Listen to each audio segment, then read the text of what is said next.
Parang ayoko po talaga ng una kasi nahihirapan nga po ako. Pero hello guys, I'm Marzel Ballesteros Asis and I'm incoming grade 12 student.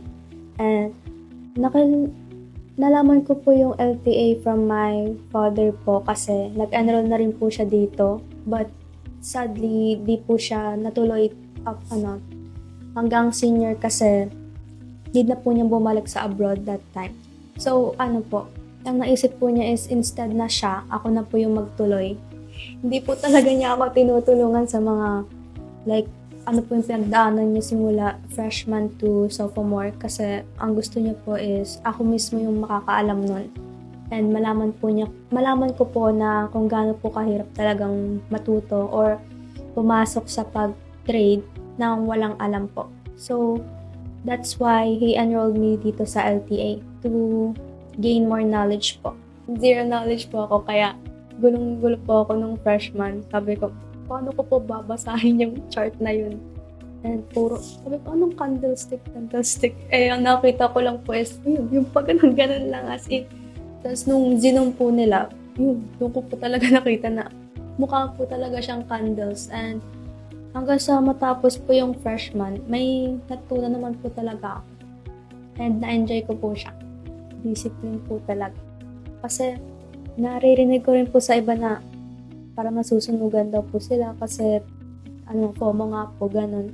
Pero sabi ko, bakit naman kayo mga FOMO doon, ganyan? Parang ang dali lang naman, ganun. Ang dali lang i-control ng emotion.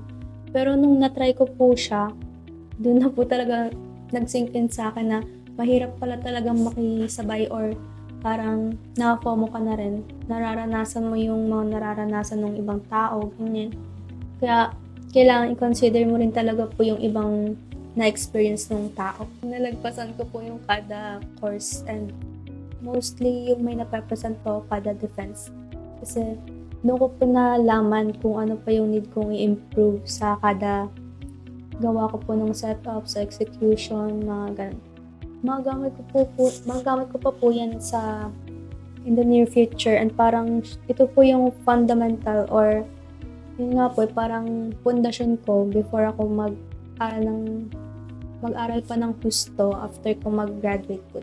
Worth it ba talagang pumasok sa trading academy kasi student pa lang po ako and parang gusto ko pong i-enjoy yung bakasyon ko without any mga ganito side quest. Nung una pong pasok ko dito, syempre, naguluhan po ako, nahirapan ako kasi parang ayoko po talaga ng una kasi nahirapan nga po ako. Pero nung tumagal po and nasanay ako, sabi ko, nalinawan po ako ng konti around sophomore course, ganyan. Sabi ko, magamit ko po talaga to kasi naririnig ko rin po sa iba eh. Pero di ko po yun masyadong pinapokusan kasi yung sarili ko pong feelings ang inaano ko. Kung ano po talaga na experience ko dito.